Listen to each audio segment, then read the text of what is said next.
Hello everyone, this is Charlotte and this podcast called Chatting and Painting.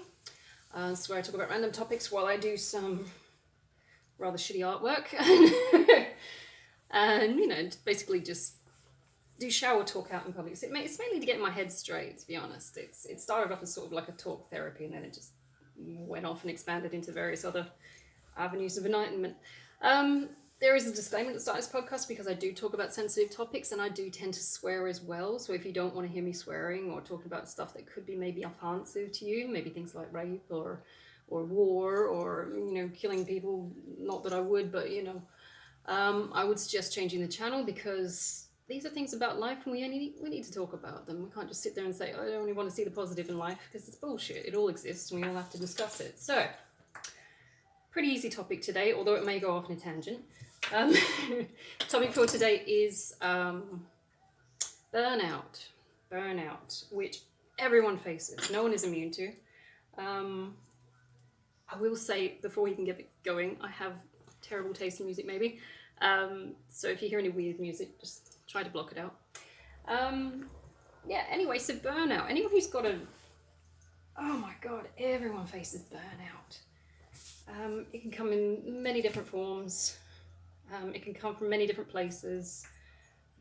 Everybody's susceptible to it. So there's no one who can say, oh, I never get tired, I never get shitty, I never get, If anyone ever says that, they're full of shit themselves. It's like, I never get tired. That is a lie. Maury Povich style. Burnout comes from, depending on the type of burnout, it comes from maybe finding a mismatch in energy levels compared to those required for the task or the context at hand. If you are talking, should we go down the list? If you're talking about psychological burnout, it could be that you are overthinking a position or a situation that you've been given to deal with, which is creating a conflict in your knowledge banks or your energy levels. You might be overworking yourself, which is causing, some form of psychological. See, my start's already kicking in. Psychological damage. We all know that stress causes potentially permanent psychological damage. If you are looking for means to achieve something in life, stress is something you're going to have to deal with, but at the same time, you don't want to take it to the extent where you are burning out and damaging yourself. Because it kind of undermines the game in the end, really, doesn't it? Because you can't go on to do anything else because you're, fucked in the head like I am. Which is a lie. I go on to lots of things. I have mediated my approach to things for the most part. That's just psychological burnout. Financial burnout is where living outside your means, I find. Living immodestly financially, I find.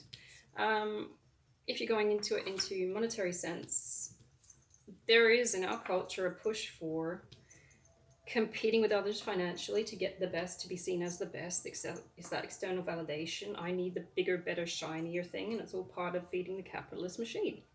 And no culture is immune to it. They might claim to be communist, but they're not. They follow the capitalist machine too. It is belonging to a culture which pushes consumerism and a throwaway society which says that even though you've got something in your hands, we've just made a new thing and you should probably aim for getting that as well in order to belong and to add value to your life. Whereas if you are grateful and the thing you have works, like my phone is so fucking old, but it works. And it's not fancy, but it was cheap. WA Salvage. Does anyone remember that from Australia? We're not fancy, but we're cheap. I miss that guy. I wonder what happened to WA Salvage. It's a functionalist approach to things.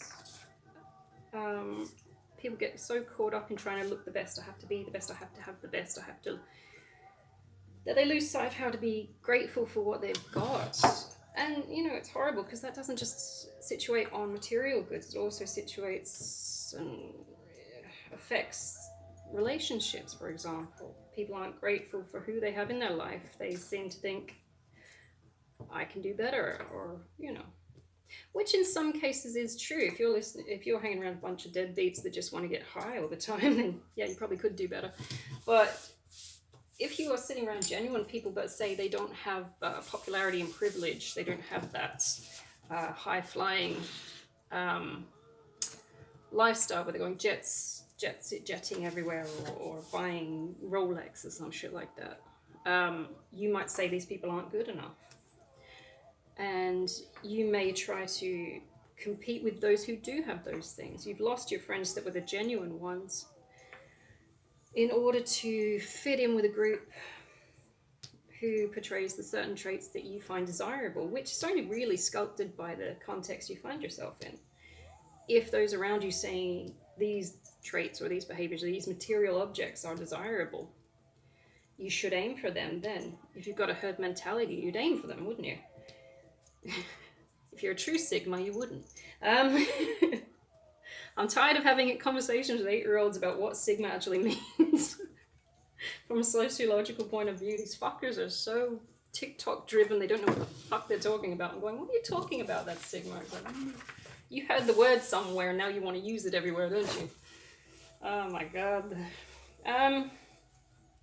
Kids these days.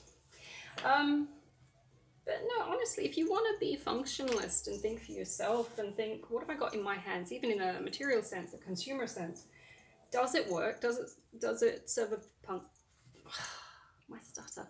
Does it serve a function? Is it doing its job? If it works, then it works. What do they say? If it's not broke, don't fix it. Whereas if my phone, for example, did break, of course, I would look for an alternative, a replacement. I can't fix phones. I haven't got that skill set. And even these days, sending a phone in to get fixed costs more than actually buying a new phone, which is another part of the horrible society we live in, where we're constantly having to buy the next thing. Anyone who's got like an Apple phone, I feel sorry for. I just got an Android. I don't give a shit. I'm not doing some allegiance to brands because it's ridiculous. You're buying a name. You're not buying any kind of real quality product. But the thing is, if it breaks, I go and I use my common sense. There's something that's fucking rare these days.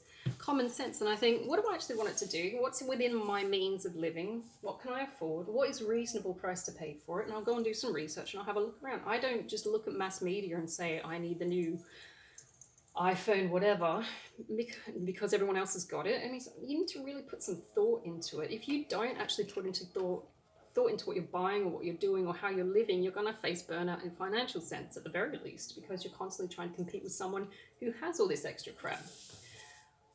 In that sense, I think rich people are quite stupid because they will jump on bandwagons just because they can. And we've got money, so we have to. Is that wet? No, that's wet. Okay. Sorry, I'm testing my paints. But do they actually sit and think about what they're buying? Like, I went through a phase where I'm looking at, I was fascinated by what rich people were willing to actually buy, because most of the time it was fucking hideous and expensive. I mean, if you've ever been to, last time I went to the UK, I went on holiday. I had to go and see Harrods. I had to, because I'm like, what is all the fuss about? I have to go and see this fucking thing. And I went through all the floors, and I'm sitting there going, I don't like any of this stuff, and it's very expensive. So I'm like, are you buying stuff from this particular shop because you're told that you have to, because you have the money, or do you actually like this shit? And some of it was real fucking hideous. I'm sitting there going, if you're paying all this money for some fancy shit, shouldn't it actually look good or give you some kind of, nice feeling about it? Is it really worth it? Or are you just buying it because everyone else in your little horde of community does? It's questionable what they do with their money. But anyway, trying to compete with these types of morons, you'll face burnout. Financial burnout, which is living beyond your means. I think I've got that colour. No. And it's absurd. You can go from pretending to live a particular existence and just dropping like a stone in a heartbeat because you wanted to be something that you're not. It also leads to authenticity. If you want to, of course, be one of these rich people, which I don't recommend because it's like just asking for trouble. At this point, clearly, people are going to get very, how do I put this, CEO'd very soon, absurdly. But it's all based on greed, so I'm staying out of it. then of course aim for that kind of a thing. But bear in mind, the reason you're doing it is not because you're actually finding it desirable yourself, but because you want to compete with or be seen as one of these people who, from what we've seen in the media, don't exactly have the best morals anyway. Why would you want to be like them? And so you're potentially bankrupting yourself in order to compete, or you're facing psychological emotional burnout just to try and get to this level of financial status, which is completely detrimental to your health, and you'll probably die early because of it. You'll have all this so-called money, if you do get there in the end, and then not be able to enjoy it because you spent your entire life trying to get this thing, trying to get this social status, and by the time you actually get it, you'll be like 1,000,000,000 years old. And you'll also be targeted. So, there's a risk to this. So we need to look at this in a more practical sense. Like, what do we actually need? I prefer functionalism myself. As I said before in my previous podcast, I don't give a shit about brands. I like to know that I have what I need to hand. Like this shit, I just got from like Red Dot. It was like $2 a tube. It was awesome. Actually, I think it was more than $2, but it wasn't going to an art store and paying out some exorbitant fees for professional level oil pastels or some shit like that. I don't do this for a living. I do this for fun. I do this as a stress relief and to keep my autistic brain ticking. I'm in no way famous for my pieces of shit, although I am related to the painter Lowry, funny enough, in a very distant second cousin kind of way. And he only got famous after he died anyway, so it's like, he tried all his life to get famous with his paintings maybe. And only after he died did he actually make any money off it, or rather his family did. Very interesting. So you gotta be mindful of where you're going with this. Facing burnout potentially. A lot of people take on a lot more burdens than they should have to because they have been maybe conditioned to resist burnout. If you're ASD, you'll find that you'll have autistic burnout, where different things compared to so-called normative people. Non-divergent people, they call them. I call them muggles. Damn muggles.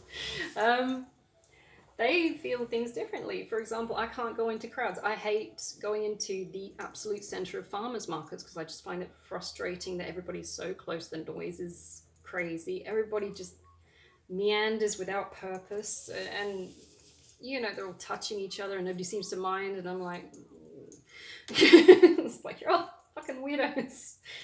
And they're just sort of like cows in a field. They just wander through without any kind of conscious thought to anyone around them. And you sit there and you think, I hate it here. I hate it here. So everyone's so fucking inconsiderate of everyone else's personal space. But that's me because I'm mental. I would find that to be a burnout, which is weird because I like going to ferry markets, but, like when they're near enough empty. I don't want people there. And that's to do with my generalized social anxiety as well. I've got PDS, so it's like, it feeds into everything. That's not just autism. The fact that I've got an underlying autism also feeds, like, all right, if you think about it, it's CPTSD I've got, where under that comes little lightning bolts or light streams of extra mental issues, which I have no problem with, some of which have helped me. But it's, under PTSD, I've got ASD. Oh, I just painted myself. Generalized anxiety, OCD. Oh Christ, what else did you say? I had depression for a while, but I still don't believe that. I was like, I don't believe. She's like, yeah. I'm not sad. I'm never sad. It's not really sad as it is a series of behaviors that reflect this particular condition. You don't actually have to be sad all the fucking time. It's just the way you react to certain conditions. It's like, nah. So I was in disbelief when I got that one. But there's various little things that kind of create reactions from me where I become overstimulated and I just don't like hanging around with people, basically. Some people take offense to that because why would I not enjoy their presence all the fucking time? which I find is just an extension of their ego. But at the same time, I suffer burnout and I get feisty and my mood switches because I'm like, this is too many people in too confined a space and I fucking hate it here and I have to get out. And you start feeling claustrophobic in farmers markets because it's like everybody's here. It's like if I go out that door, it's completely empty. But why are we all fucking here? Why we're staying here? Doesn't make sense. So, my brain goes into overthinking mode as well. I do that quite frequently. I'm like, why are we all here? And then you start, what's weird is trauma response as well, is you start thinking like, what would happen if, I don't know, that part of the roof caved in, and it's like, where would be the exit zone? So you're like, instead of going, should I be thinking this, or should I just enjoy the fact that I'm buying some, flavored coffee beans? It's like, no, I need to know where the exit points are, and I need to know where the linchpins are going to be created if some shit goes down.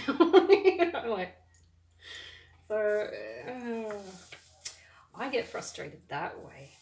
You ever walk down a pavement, and maybe you're walking down the pavement, or what do they call it in America?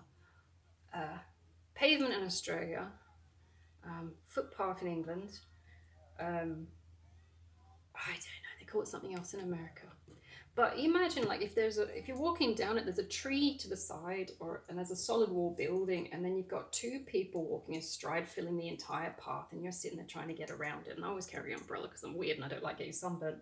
But doesn't it just piss you off when they fill up the space and you can't even get around because there's a tree on this side and a wall on that side, and they're going so fucking slow? And you're like, this is how we die. Fuckheads like you that fill up spaces where people need to get out. And they're the same kind of people that stand in doorways in shopping centers as well. It's like, this is the perfect spot to have a conversation, right in the doorway, the bottleneck of the place where we both need to get in and out of. Shit like that bugs the fuck out of me. I'm going, it'll be this herd mentality, the kind where you have to, like push the cows on the arse to get them out of the way, that'll fuck up the species. That gets me. It's like they're just oblivious that anyone else is around them or might need to get through the area, or if there's an emergency, we might actually have to come out of this. That lack of conscious thought. Now, that could be a trauma response as well. I've been told that could potentially be a trauma response. I'm overthinking circumstances in order to fit my survival mode. That's how my burnout culminates, presents, is looking for ways to escape where I might be potentially trapped. And I get pissed off and I get impatient. That's why I need to work on my impatience. I get fed up when people piss fart around and going, we could all move, just move. That's where I need to calm my farm. Basically, I get pissed off with people that piss fart around and going, just move. And most of the time I will take things out of other people's hands just to do it myself because I know it's quicker. I have no patience for that. But again, that is an anxiety response. That is, if you don't move your ass, we're all going to die here. Which is completely untrue in a farmer's market, generally speaking. I would hope, right? We're all here to just smell the flowers and get some fucking coffee beans and vegetables. But the overthinking, I know that I'm going a bit funny in the head when I'm tired or stressed because it's burnout. It is a completely unrealistic response to what should be a calm and serene experience. I mean, some people go to farmers markets just to relax and wander around and have a look at the weird shit. I mean, I never do that in general. I don't look around. I go there with a specific purpose because I'm nuts. I'm going here, and then I'm going there, and I've already mapped out a plan, and that's part of my social anxiety as well. To know where I have to be, when, and how long it's going to take, and when I need to get there, what's the directive, how are we going to do this, what's the liabilities. I've already pre-thought out what the fuck's going on before it's even happened. I go to restaurants, and I've already checked what I want on the menu. I'm going like, what's there? Is it worth going? Should I buy? Should I leave the house? So it's a lot of weird, and that's, might be ASD, might be trauma response, might be just being an introvert, that you don't want to risk having to run into people and create these fucked up scenarios where you have to somehow back out of them slowly, and so that no one notices. It's like, did I fuck that up? Oh my god. I'm just gonna go cry on the couch now. So when I go into, you know, social scenarios, like if I'm, like my old social group was all existed at a pub, and I'm like, first of all, I don't fucking drink. Second of all, we're all of different ages, so this isn't going to work for me. I have no context realistically what we're working with or what you guys want, because in my early 20s or mid 20s, we wanted, either I was in a different type of social group or I was just missing a lot of social cues because we wanted different things. When I was in my 20s compared to this last social group I was in, I'm going, you guys obviously want something else. I just want to sit here and chat and maybe have a drink and maybe feel like I was included in a group, maybe. I don't know. I don't often stick my head out of my shell. So, you know, I just want to see what you guys are, what are you about? Have some conversations. I mean, and when they said, like, where there was one instance when they said we're gonna have a party on the weekend and stuff like that, and I thought, oh cool, yeah, because you guys are all like pretty young and you're up for that and shit. And I wasn't gonna, you know how like some people sort of self-invite themselves to these, oh can I come sort of shit. I'm going, no, this is that age group. You're gonna do your shit. You know what I'm gonna do on the weekend? Pizza and Ninja Turtle movies. Fuck that. You do your thing. It was nice to see some patterns were still replicated in the future generations. House parties I remember going to. I don't remember particularly doing anything heinous there. I never did drugs or anything. So I'm not entirely sure about what these guys are getting up to, but you know, patterns do tend to replicate. But you know, I wouldn't find that kind of scenario relaxing. And to be honest, in that particular group, I found a lot of the shit that they were doing was not conducive to having friends. So I backed away. I'm going, this doesn't seem. What's that in American Road Trip? Is it American Road Trip? Scotty doesn't know. It's not where I parked my car. I don't know if you've ever seen that movie. It's hilarious. I've got it on hard drive. But no, was it American Road Trip? No, it wasn't, because it wasn't in America. Euro Trip. Christ, I'm gonna have to watch that today. But I looked at things and I said, well, this isn't my gig. I'm not about this. I'm not in for this. I don't mind sitting with you guys, providing the atmosphere isn't, you know, conflicting and toxic. Having a conversation about what you guys might get up to and shit like that. I might give some guidance. I'm sitting there going, look, I got 20 years on you. If you want some advice, fine. But if you don't, okay. But I found it intensely unappealing to get involved into what they wanted to do, because I would see it as energy depleting, and it would be burnout for me because it was just too much stress and drama and trying to get shit running into, I don't know, some kind of fucking mind games they were playing. I'm going, what is this shit? You're in high school still. It's fucking weird.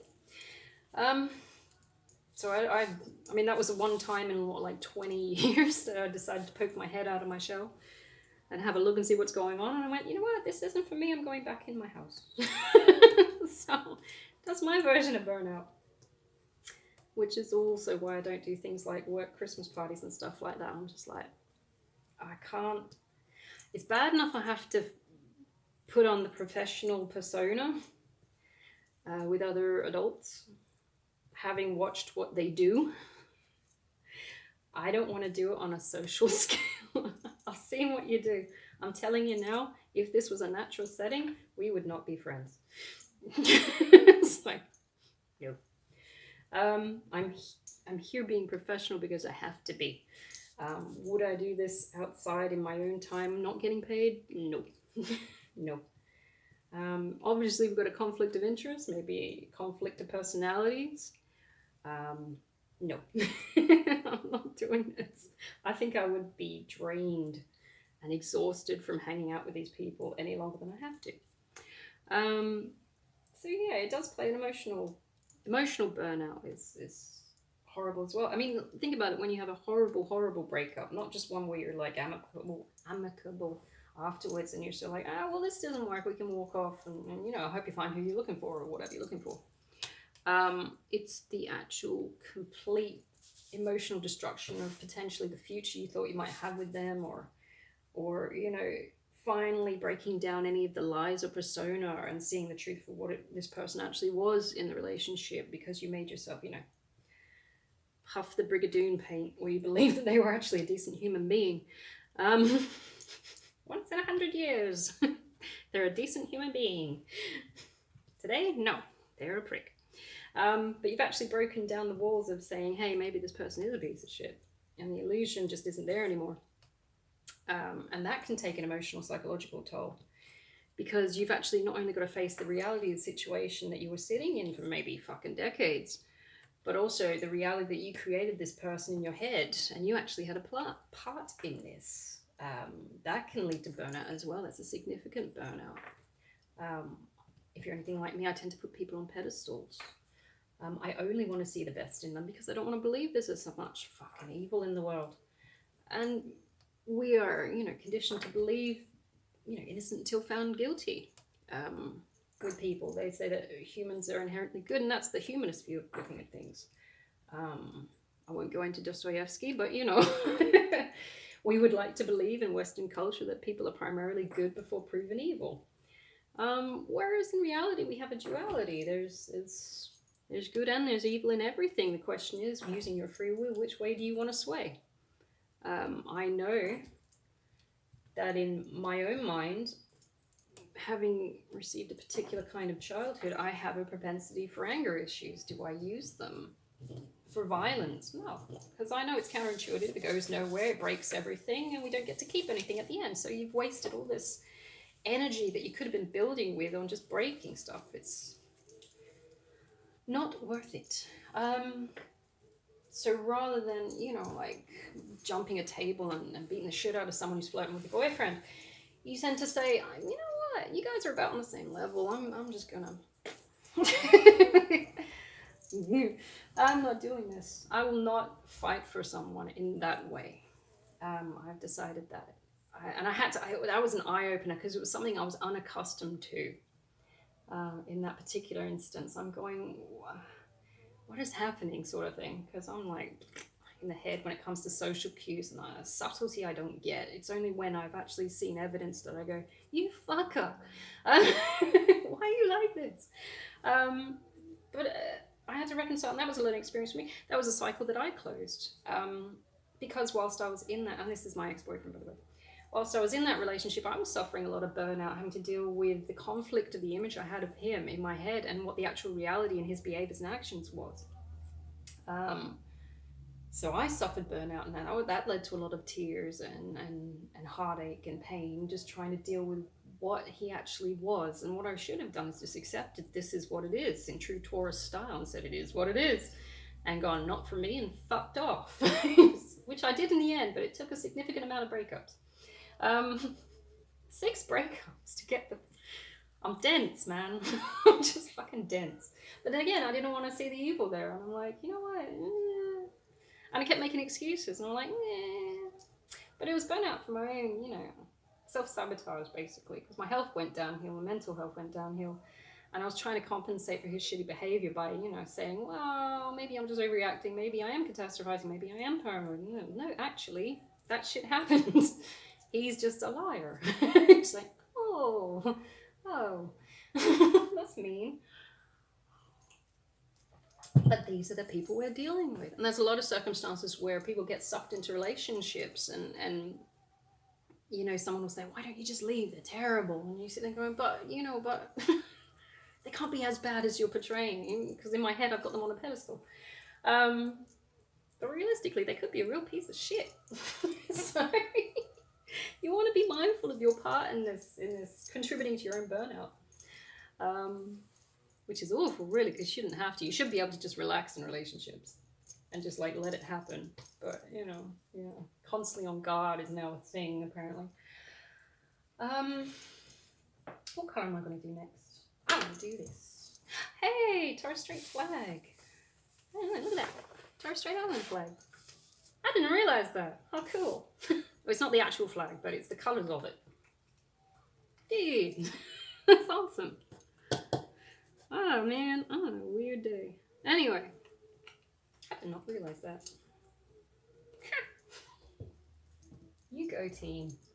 Where am I letting you go? Let's use it for something else. what else can you do? Like, how can you counteract burnout? Now, everybody says, oh, you just got to go out and do self-care, but self-care is different for everyone. One person's self-care is another person's personal hell. I know that is that wet? I know that anything to do with interacting with other people is a personal hell for me, because it means that I have to figure out how they behave before I even get there. I need to understand what's expected of me in order to adequately perform for these people, because I know I'm fucking weird. So even when I went to a psych, I was like, what kinds of things are you going to ask me? What do I need to do? And I Googled it. What do you actually do in a psych? It's like, wow. But that was the silliest thing, because I should have just gone there au natural and just said, you deal with it. Because otherwise you've got like a script in your head running that you should be performing a particular way, which is terrible for your own self-healing, because you're like, if I tell them anything real about me, maybe they'll judge me or some shit. And there's that statement, it's like, I don't judge. That's bullshit. Everyone judges. Everyone judges. Otherwise we wouldn't have a judging instinct. It's a divine gift. Don't be a dumbass. What you say is you don't want to judge someone harshly in case that you're right. And you look like the asshole for pointing out the aspect of, which is dangerous in itself, because it just, enables misinformation realistically and conditioning of the population. If anyone's afraid to pass judgment on someone who's doing what is perceived to be the wrong thing, or is the right thing in the face of wrong things, then they're afraid to speak up. No one contests that something wrong might be happening, and then the ball just carries on fucking everything up, because you're afraid to speak out. They don't judge. You fucking should. You fucking should. Now, what you do with that judgment is a whole thing entirely. Do you use it to torture and oppress other people? See, that's bad. Okay, that's bad. Do you use it to mediate the situation, trying to find alternative ways to create a situation where it fixes the problem? And if the problem is an actual problem or just a perceived problem because it doesn't sit with your beliefs. Ego getting involved there. Is it really a problem, or you just can't handle what it is? I love how they're removing books from libraries in America. They're assuming kids will read and lead an uprising or something. Like what's that, Shooter in the Right, or something like that? What is it called? Lee Harvey Oswald books, shit like that. They're worried that's going to happen again. But they didn't address the idea that their education system has a really shitty concept of reading levels. So it's like, they might pick up the book, doesn't mean they can fucking read it. So it's panic spread by misinformation, basically. I think someone's feeding off it, probably in some financial sense. They're profiteering off of fear-mongering. So I find that interesting. But it's commonplace in a lot of societies. In order to control the masses, you have to make them afraid. And in the midst of chaos is opportunity. If they're constantly afraid and you say, that's the enemy, fight, they'll go, fuck it, this will fix the problem, and they'll go fight. It's not a hard concept to understand. You don't have to understand Satsu or the art of war to understand that. It's pretty obvious. Anyone who's had a bully knows what it is to be picked on, and how it feeds. If you've been bullied in school, for example, like mass bullied, not just one person, but like ostracized as a group, you'll know the logistics of that. One person says this person's different, go pick on them. And how do they control their own popularity? By feeding the group misinformation about this one person who needs to be picked on, apparently. It's bullying behavior. It's not just a childlike thing. You'd think you'd outgrow it, but it's also seen in adult circles and social, even political circles. Sorry, my stutter's kicking in. The thing is to think for yourself. But they don't want to, because it's more convenient to just ride the wagon out. go with the herd mentality. Critical thinking is frowned upon because it might introduce new ideas that are not conducive to the current system of things. This is why they're banning books, even though the kids can't fucking read. Excuse me. I hope I didn't just flash you then. Not very ladylike, is it? I'm a lady, I am. That's why I got 5 fucking degrees. But yeah, burnout. At the moment, on a social scale, we are facing a social burnout because you think about it, everybody's sick, everybody's tired, everybody's trying to work, and it was stressful enough with inflation and stuff like that. And then this like Ukrainian war broke out, and the oil prices went up, supposedly. Is it a conspiracy? Who knows? Or was it just an excuse for them to jack up the prices to profiteer some more? Who knows? But everybody's already sick from the Wuhan flu. They're sick, and tired already. Oh, it's the Clash. But the thing is, it's like we were already pretty tired, and we're already facing burnout, and then this extra shit happened, and it caused a malaise or a sort of miasma of conflict and confusion through misinformation at this moment in the media, I've noticed. A lot of random shit being put out there. And it agitated the system. People then all you need is like a spark for someone to say that's the enemy, and then you get all these pissed off people working together because they're all pretty burnt out and tired, and they're like, we're already angry, all we need is a target at this point, and they'll just go for it. And I don't know if that was on purpose, but it is a natural inclination. If you're tired and pissed off, you're going to lash out, and all you need is someone to say it's that person's fault that you're tired and working, and that's how you get problems, isn't it? So honestly, you need to look at things critically. Think for yourself, what is the real motive and source of this burnout? What can I do to fix it? What can I do to mediate the situation to actually need this source of burnout? Is it worth it? A lot of people say, go and do some fucking yoga. I'm like, yoga ain't gonna fix everything. If you're broke on your ass and living on the streets, yoga ain't gonna fucking help. So, it's a nice idea. Pretty much the premise of the bourgeoisie that can afford with a roof on their head to a yoga studio. I don't know, man. What can we do? Obviously, you want to remove yourself from the situations causing the burnout if you have the luxury of doing that. Some people don't. If you can't, you need to be able to customize it in any way that you can in order to promote preservation. That's your survival mechanism kicking in. A lot of people are ignoring their survival mechanism because it's just easier to go along with the wagon. My boss told me I have to work 100 hours a week because it's good for the business and good for keeping my job. And if you don't work 100 hours a week, you're going to get fired. But, it's bad for the body, the soul, the mind. 100 hours. How many? I don't even know the maths on that. I'm going to have to do that. If you're working like a 5-day week, shall we say? I'm going to do the maths. I'm a teacher and I still need a calculator. All right, so 100 hours divided by 5 days. 20 hours a day? Wait, I should know that. Quick maths. No, my brain's fried. I'm on holidays. Leave me alone. Even I've got burnout. But 20 hours a day. That's like 4 hours sleep. Not even sure. That is very unrealistic, really, isn't it?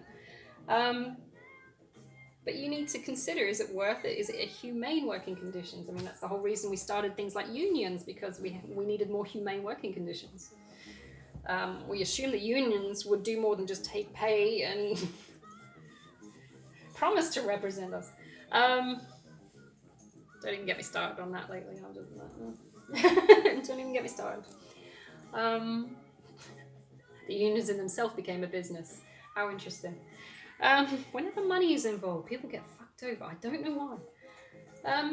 But you need to consider what your part is in this. Is it worth selling your soul down the river to say that you belong to something? Whether it's a social group, whether it's a relationship, a workplace, is it worth burning out yourself this much? Not just burning the candle at both ends, but burning your entire existence down just to say you belong to something. Is there not a better alternative or a better way of doing things? Is there something more that we can customize this particular context of position to be? We can do this better now that we know better. Um, um, this is the best mix-up I've heard in ages. So that's the challenge, realistically. Honestly, if it's something as simple as, I say as simple as a shitty relationship, then obviously you need to remove yourself. The main problem you're going to face when you're getting burnout in a relationship is it's causing constant arguments, and relationships shouldn't be constant arguments. That's toxic as fuck. This means that one of you or both of you isn't working together to get on with this job. Um, Arguments shouldn't be occurring. Discussions should. Civil discussions, calm discussions, where no one is taking shit personally because, or getting on the defensive because somebody said something in a nasty way. Tact is always involved. Communication needs to be transparent, as well as no omitting, no lying. But that's the thing, it's like people some people can be incredibly immature that they just don't want to do that. And so it creates what is known as arguments. And some people say, but there's meant to be arguments in relationships. No, not if you're two mature adults. There's meant to be discussions, not arguments. Arguments of children in the fucking sand pit, throwing sand at each other and hitting each other with fucking Lego and shit. Children have arguments. Adults have conversations. By this time, by adulthood, you should be considerate of how you could potentially hurt someone's feelings or something in the way you address their actions or behaviors. And they, in turn, should be able to mediate their behaviors and actions and words in order to not fucking hurt yours. Children have arguments. Adults have discussions. So if you're raising your voice or hitting walls or swearing loudly at people or slamming doors or breaking shit, or like my parents did when I was growing up, then it shows a distinct lack of maturity. You're not functioning at adult levels. You're a fucking infant. Get away. Yeah. This is going to go nowhere because all it will do is vent out your issues mentally and your immaturity. It won't fix the problem because you don't think you'll have to fix the problem. That's another thing that goes with that level of immaturity. And the cycle will restart again maybe a week later when something else ticks it off and kicks it off and same fucking shit. So, if that kind of relationship is what you're being faced with, then one or both of you is not mature enough for this particular context or circumstances, and you need to fucking separate, because right now you're doing more damage than good. There's no discussion here. There's just venting. A lot of mental, psychological, emotional, energetic damage happening, and no one fucking fixing anything because nothing ever gets fixed because you're so injured and hurt that you don't want to fucking fix it because I'm fucking right. It's gone beyond the threshold of discussion where people are just getting hurt, and so they will hold on to their standpoint, not because they're right, but because you've hurt them and it's defensive pose. So, you've got to take that into context as well. So if that's kind of burnout situation you're facing in your relationship, then I would say no, leave, because it's gone past the point of return.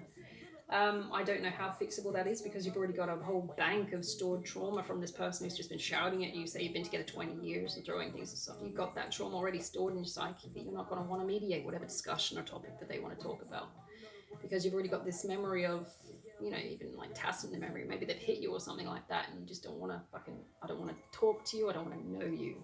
Whatever you say is just white noise and bullshit because I've got my defenses up and it's not going to work. That's one of the risks you have. You will face and you'll take on the burden on the other person's issues and immaturity whilst trying to fix the situation you're in because you want it to work. So if you're ever faced with that circumstances, fucking leave if you can, right?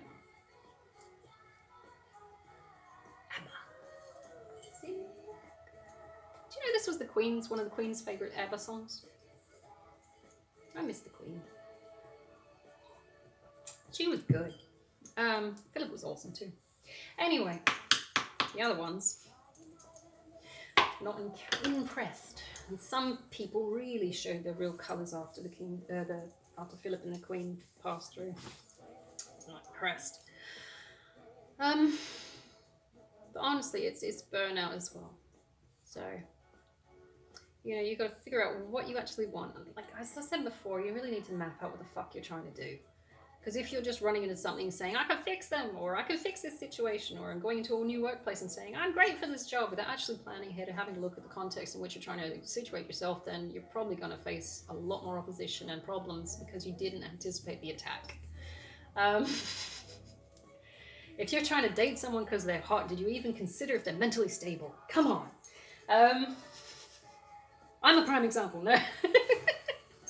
She's nuts. No, but it's like fun nuts. I don't know. You gotta have some humility in the situation. Don't just assume that you're hot.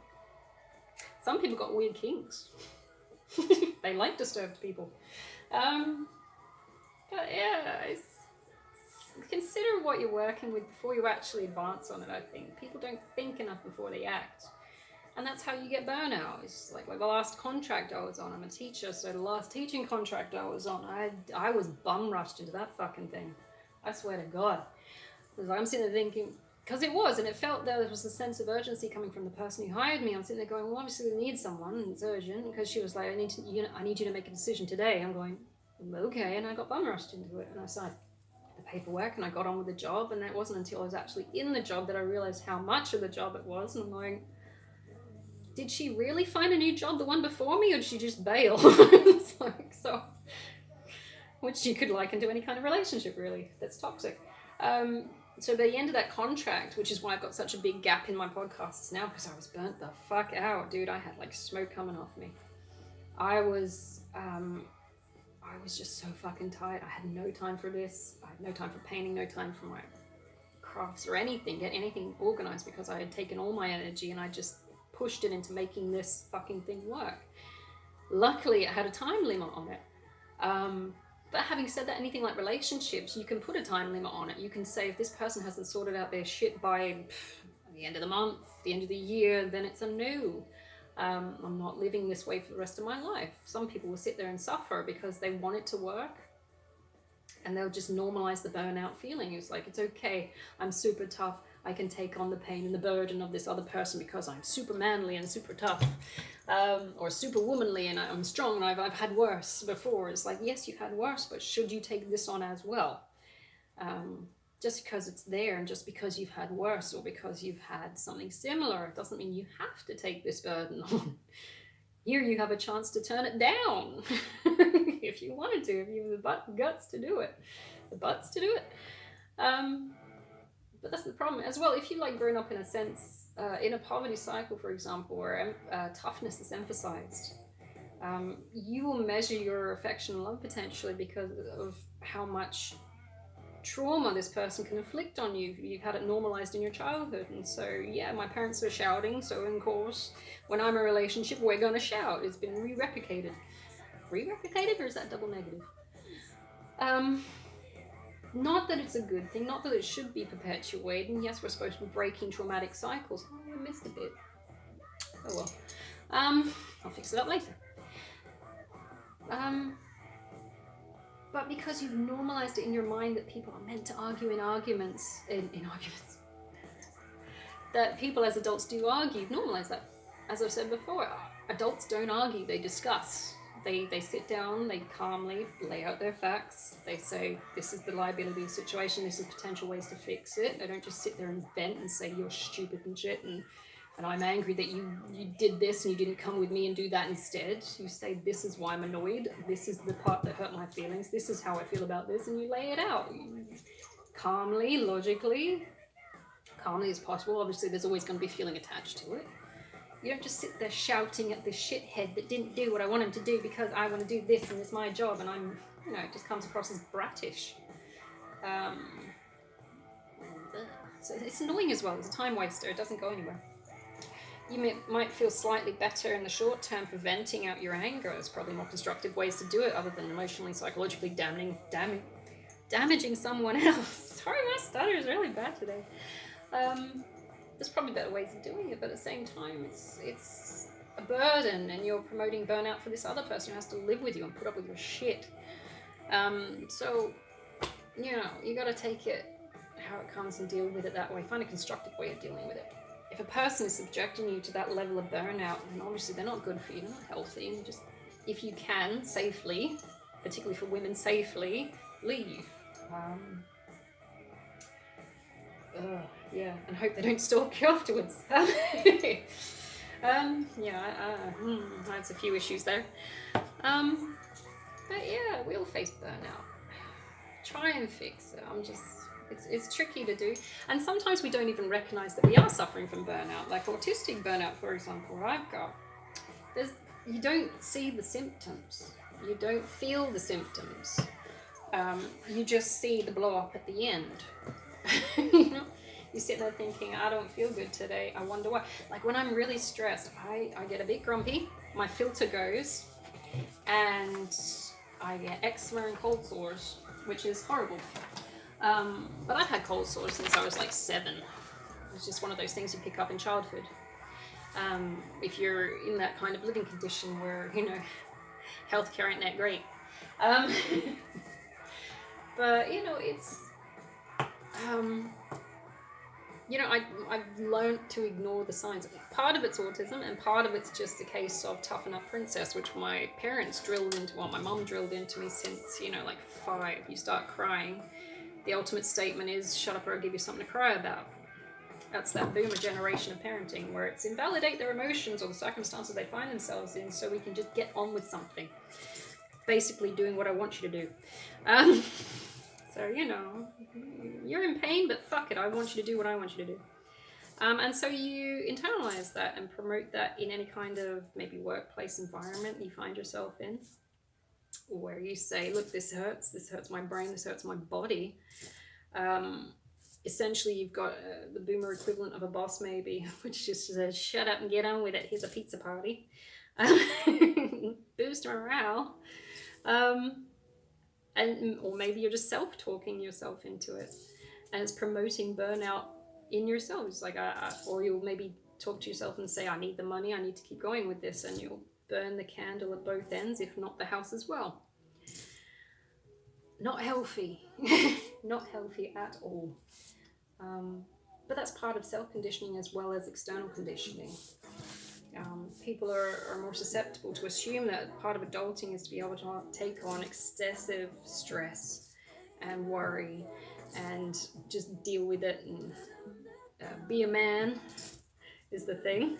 It's be a man. Oh my God, you know what? I'm so naughty. I've been watching Andrew Tate podcasts again. Because it's laughable. I look at it for its humor. He's posing the male toxicity,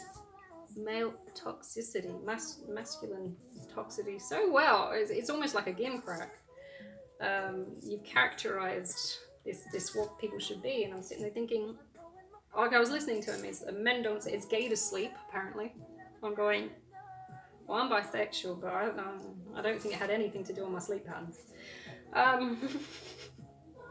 Or men are made to work, they're not allowed to cry, and all this kind of shit. I'm going, have you got like a shopping list of toxic male traits that you're just passing around because they're mass produced and seemingly more feasible because you've got like an echo chamber of toxic men around you promoting the same bullshit? If we all get together and collectively say this is real, then it's real. It's like, no, men cry. Sleeping doesn't make you gay. What else you got? Men have to overload themselves. And I'm not saying don't work at all or you know, expect the other person you're with to handle the load. I'm saying it should be even, equal. But, you know, this idea of overloading men, for example, because they're the workhorses, just because they're bigger doesn't mean they're mentally stronger. They might be physically stronger to a degree because of testosterone, but they're not mentally stronger. Come on. Not necessarily. You think about all the shit women go through and to still survive and carry on and keep going compared to what men face. Women are mentally stronger. Men might be physically stronger, but women put up with a hell of a lot more shit than they do. I don't... And besides, why would you want to, if you're with someone, why would you want to physically overload them to cause burnout? I just find that's cruel. Anyone who's been in that circumstances, like my ex-husband was all about, why aren't you getting a full-time job? I was working all hours of the day to get us to pay the rent and stuff, or to pay the mortgage at the time. And he was still complaining, why don't you get a full-time job? It's like, I was a relief teacher working every day. I still worked the same hours. And he was complaining, bearing in mind he was working as a PT, earning fuck all. And I was carrying the bulk of the income. And he would still complain. I'm sitting there going, you're never going to be happy. Why are you wishing this burnout on me? I'm already stressed and tired, but it was never good enough. And the fact of the matter is, it wasn't good enough because I was not the person for him. And he was an immature prick. But, you will never make these people happy. Anyone who's in your life there to promote burnout is probably not happy with themselves. Or they're incredibly lazy and they're expecting you to do the job for them because they can't be fucked lifting a finger to get it for themselves, which is fucking awful. If you're looking for a partnership, for example, you should be looking for someone who will carry an equal weight to you. Even if you don't earn the same wage, maybe you're putting in the same amount of work, the same hours, because obviously every job has a different pay scale. You can't really control that. It's not like I'm going to date someone who is also a teacher on that pay scale, because it would be weird. Plus I work with like 50 old women, so the odds of me finding a male in that workplace is pretty fucking slim. And even if they are, they're usually like a principal or like a gross ass sports teacher, and you don't shit where you eat. That's the mindset. It's like, you don't date people at work. Gross. It's like, but I wouldn't expect them to. Maybe they would earn more than me, I don't know. But at the same time, if we're putting the same amount of hours in, and it's an agreed to thing, and any changes to that input should be negotiated in discussion as adults.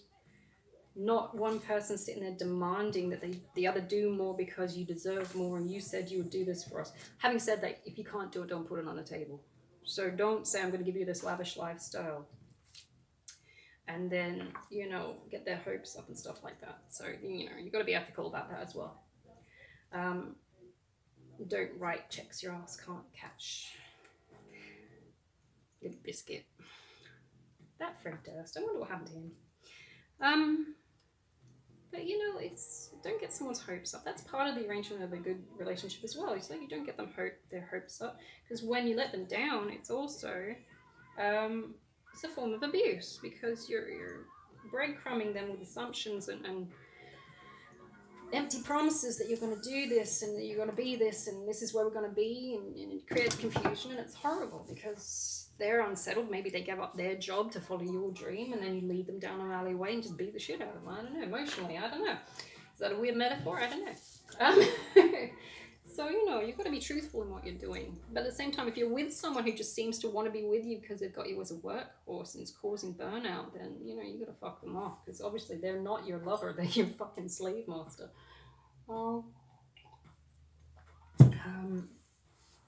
Unless they are willing to actively put in the same amount of hours and do the same amount of work, maybe for different pay, I don't know, more or less, I don't care, you can't really control that. Oh, I missed a bit. I did miss a bit. It's, don't paint them bracelets. You're gonna have to reevaluate the situation. It's like also employers who say these are your jobs. This is your part of your job. This is what you have to do. They need to be absolutely transparent and clear about what your job actually is before they hire you, because otherwise it is lying to the workers. And that will not only promote burnout, it will also promote social uprising at one point, sooner or later, I can see. People are going to get pissed off because they're tired and hungry and burnt out and not making payments. And it's a shame as well when people, it's not just a case of one missing out on good stuff, it's the shame of not being able to provide for their families and things like that. They take that on themselves. There's a great amount of depression going on with burnout, where these people are working like 3 jobs or something like that, and they're earning decent money but having it snatched right out of their hands because of things like inflation and cost of living crisis, and it's taking a great psychological toll on them. They don't feel like they're achieving anything. They've made these promises to their family and they seem to be seen as like liars and stuff like that. They can't provide, it's this horrible, horrible toll on it. And that's how you're going to get a shitload of people suddenly just going, fuck this. As we saw with the Industrial Revolution, which is history repeating and no one wants to fucking look at. I find that interesting. Currently in the UK, we've got farmers revolting, and Germany, I think it is as well. We did this centuries ago with the peasants' revolt, where the price of wheat, I think it was, went up, and they weren't paying their workers. And the peasants marched and they revolted, started slashing and burning on the way. So, farmers are currently doing it with their tractors, where they're just refusing to work. I would be interested to see how far that goes. But nobody wants to look back at history. They want to say, oh, that was ages ago, it'll never happen again. It's like, it could happen again. That's the problem. You guys are all about living in the now. It's like, we've done this. We've seen this. This is a predictable pattern. Just ask the autistics. We know all about patterns. We know where this is going. Possibly the divine purpose of that is for us to be able to prepare to survive it. So eventually maybe you'll get stuck with a bunch of autistics ruling things because all the, normies fucked it up. It's like, well, I saw this coming. I don't know. Maybe that's one of the universal jokes running around up there somewhere. You guys keep calling these fuckers retarded, but you fuckers are the one that didn't see the pattern coming. What does that say about you? I don't know. I find it funny. It's interesting. I don't know. A bit controversial as well, because nobody wants to see themselves as, say, more faulty as the psychological damaged ones. It's like, wait a minute. If the autistic saw this coming, what does that make me? It's like, what does it make you?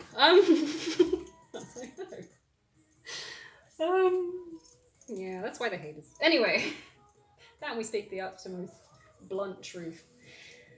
They don't like that either. What colour can I do next? What do you think? White, maybe. Or is that hard? Yeah, that's hard. But and they put it down to a disability. I'm sitting going, darling, nothing about my life has been disabled by having autism. If anything, it's been bolstered.